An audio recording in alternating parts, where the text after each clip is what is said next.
ಬೆಂಗಳೂರಿನ Vyalikaval police station ವ್ಯಾಪ್ತಿಯಲ್ಲಿ ಇವತ್ತು ಯುವತಿಯ ಬರ್ಬರ ಹತ್ಯೆ ಆಗಿರುವಂಥದ್ದು. ನಾನು ಈ ಸ್ಥಳದಲ್ಲಿ ಇದ್ದೀನಿ, ನಿಮಗೆ ತೋರಿಸುವಂಥ ಪ್ರಯತ್ನವನ್ನು ಮಾಡ್ತೀನಿ. ಯಾಕಂತಂದರೆ ಏನೋ ನಾರ್ತ್ ಈಸ್ಟ್ ಬೇರೆ ರಾಜ್ಯದ ಯುವತಿಯನ್ನು ಇಲ್ಲಿ ಒಂದು 15 ದಿನಗಳ ಹಿಂದೆ ಕೊಲೆ ಮಾಡಿ ಫ್ರಿಜ್ನಲ್ಲಿ ಇಡಲಾಗಿದೆ ಅನ್ನುವಂಥ ಒಂದು ಶಂಕೆ ವ್ಯಕ್ತವಾಗ್ತಾ ಇರುವಂಥದ್ದು. ಯಾಕಂತಂದರೆ ಏನು ಹೊರ ರಾಜ್ಯದ ಮಹಿಳೆ ಕಳೆದ 3 ತಿಂಗಳಿಂದ ಈ ಒಂದು ಮನೆಯಲ್ಲಿ, ಅದರಲ್ಲೂ ಕೂಡ 1 BHK ಮನೆಯಲ್ಲಿ ಮೊದಲ ಮಹಡಿಯಲ್ಲಿ ವಾಸವಾಗಿದ್ದಳು. ಇವಳ ಭೇಟಿಗೆ ಏನೋ ಇವಳ ಲವ್ವರ್ ಬರ್ತಿದ್ದ, ಪ್ರೇಮ ಬಂದು ಅವರನ್ನು ಕೊಲೆ ಮಾಡಿದ್ದಾರೆ ಅನ್ನುವಂಥ ಆರೋಪ ಕೇಳಿ ಬರ್ತಾ ಇರುವಂಥದ್ದು.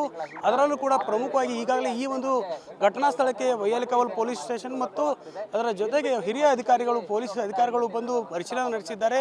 ಫ್ರಿಜ್ನಲ್ಲಿ ಯುವತಿಯ ದೇಹವನ್ನು ತುಂಡು ತುಂಡಾಗಿ ಕತ್ತರಿಸಿ ಶೇಖರಣೆ ಮಾಡಿ ರವಾನೆ ಮಾಡ್ತಾ ಇದ್ದ ಅನ್ನುವಂಥ ಆರೋಪ ಇಲ್ಲಿ ಕೇಳಿಬರ್ತದೆ. ಕೊಲೆ ಆರೋಪಿಯ ಪತ್ತೆಗಾಗಿ ಈಗಾಗಲೇ ಪೊಲೀಸರು ಸಾಕಷ್ಟು ಬಲೆಯನ್ನು ಬೀಸ್ತಿದ್ದಾರೆ.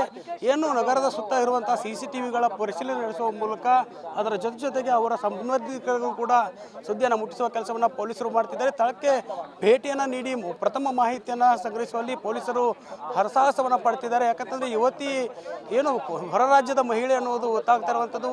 ಅವರ ಸಂಬಂಧಿಕರಿಗೆ ಮಾಹಿತಿಯನ್ನು ಮುಟ್ಟಿಸಿದ್ದಾರೆ. ಹಿರಿಯ ಅಧಿಕಾರಿಗಳು ಕೂಡ ಎಲ್ಲ ಪರಿಶೀಲನೆ ನಡೆಸಿ ಒಂದು ಹೇಳಿಕೆಗಳನ್ನು ಕೊಡ್ತಿರುವಂಥದ್ದು. ಅದರ ಜೊತೆಗೆ ಏನು ಮನೆ ಇದೆ, ಈ ಮನೆಗೆ ಯುವತಿಯ ಬಾಯ್ ಫ್ರೆಂಡ್ ಬಂದು ಅವಳನ್ನ ದಿನನಿತ್ಯ ಬಿಟ್ಟು ಹೋಗ್ತಿದ್ದ ಅನ್ನುವಂಥ ಮಾಹಿತಿ ಇರುವಂಥದ್ದು. ಯಾಕಂತಂದರೆ ಕಳೆದ 3 ತಿಂಗಳಿನಿಂದ ಈ ಒಂದು ಮನೆಯಲ್ಲಿ ಆ ಯುವತಿ ವಾಸವಾಗಿದ್ದಳು.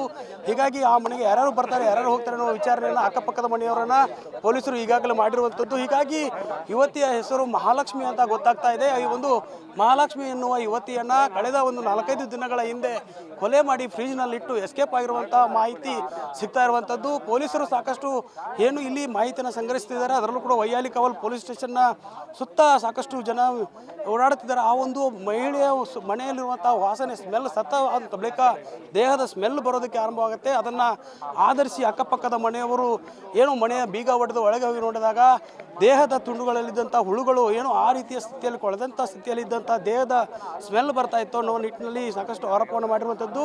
ಮನೆಯ ಬೀಗ ಹೊಡೆದು ನೋಡಿದಾಗ ಪೊಲೀಸ್ ಅಧಿಕಾರಿಗಳಿಗೆ ಕೊಲೆಯಾಗಿರುವುದು ಗೊತ್ತಾಗಿದೆ. ಕೊಲೆಯಾದ ಬಳಿಕ ಯುವತಿಯ ದೇಹವನ್ನು ಫ್ರಿಜ್ನಲ್ಲಿ ಇಡಲಾಗಿದೆ ಅನ್ನುವಂಥ ಮಾಹಿತಿಯನ್ನು ಸಂಗ್ರಹಿಸಿ ಈಗ ಕೊಲೆ ಆರೋಪಿಗೆ ಪೊಲೀಸರು ಬಲೆಯನ್ನು ಬೀಸ್ತಿದ್ದಾರೆ. ಈ ದೃಶ್ಯಗಳನ್ನು ಕೂಡ ಗಮನಿಸ್ತಾ ಇದ್ದೀರಿ. ಪೊಲೀಸರು ಯಾವ ರೀತಿಯ ಒಂದು ಪರಿಶೀಲನೆ ನಡೆಸಿದ್ದಾರೆ. ಏನು ಅಕ್ಕಪಕ್ಕದ ಮನೆ ಇರುವಂಥ CCTV ಫುಟೇಜ್ಗಳನ್ನು ಸಂಗ್ರಹ ಮಾಡೋದು ಒಂದು ಕಡೆ ಆದರೆ, ಏನು ಇವು ದೆಹಲಿ ಮಾದರಿಯಲ್ಲಿ ನಡೆದಂಥ ಯುವತಿಯ ಹತ್ಯೆ ಪ್ರಕರಣ ಕೇಳಿ ಬರ್ತಾ ಇದ್ದಂತೆ ಏನು ಈ ಒಂದು ಆ ಮನೆಯ ಸುತ್ತಮುತ್ತಲಿರುವಂಥ ಜನರು ಕೂಡ ಸಾಕಷ್ಟು ಭಯಭೀತರಾಗಿ ಇಲ್ಲಿ ಶೇಖರಣೆ ಆಗ್ತಿರುವಂಥದ್ದು. ಯುವತಿಯ ಕೊಲೆ ಆಗಿರೋದ್ರಿಂದ ನಮಗೆ ಗೊತ್ತಾಗಲಿಲ್ಲ ಅನ್ನುವಂಥ ಒಂದು ಮಾಹಿತಿ ಒಂದು ಕಡೆ ಆದರೆ, ಇತ್ತ ಏನು ಫ್ರಿಜ್ನಲ್ಲಿ ಇಟ್ಟಿದ್ದಾರೆ, ತುಂಡು ತುಂಡಾಗಿ ದೇಹದ ಭಾಗಗಳನ್ನು ರವಾನೆ ಮಾಡ್ತಿದ್ದ ಅನ್ನುವಂಥ ನಿಟ್ಟಿನಲ್ಲಿ ಈ ಒಂದು ಕೊಲೆಯ ಬರ್ಬರತೆ ಯಾವ ರೀತಿ ಇತ್ತು ಅನ್ನೋ ನಿಟ್ಟಿನಲ್ಲಿ ಸಾಕಷ್ಟು ಜನರು ಕೂಡ ಆಘಾತಕ್ಕೊಳಗಾಗಿರುವುದು. ನನ್ನ ಬಲಭಾಗದಲ್ಲಿ ನೀವು ನೋಡ್ಬೋದು, ಈ ಏನು 4 ಕಡೆ ಇರುವಂಥ ಸರ್ಕಲ್ನಿಂದ 1 BHK ಮನೆಯ ಸುತ್ತಮುತ್ತ ಜನ ಇಲ್ಲಿ ಸೇರಿರುವಂಥದ್ದು. ಪೊಲೀಸರು ಬಂದು ತಮ್ಮ ಪ್ರಥಮ ವಿಚಾರಣೆ ನಡೆಸಿದ್ದಾರೆ. ಅದರ ಜೊತೆಗೆ ಅಕ್ಕಪಕ್ಕದಲ್ಲಿರುವಂಥ CCTV ಫುಟೇಜ್ಗಳನ್ನು ಪರಿಶೀಲಿಸಿ ಕೊಲೆಯ ಆರೋಪಿ ಯಾವ ರೀತಿಯ ಸಂಚಾರವನ್ನು ಮಾಡಿದ್ದಾರೆ, ಅದರ ಜೊತೆಗೆ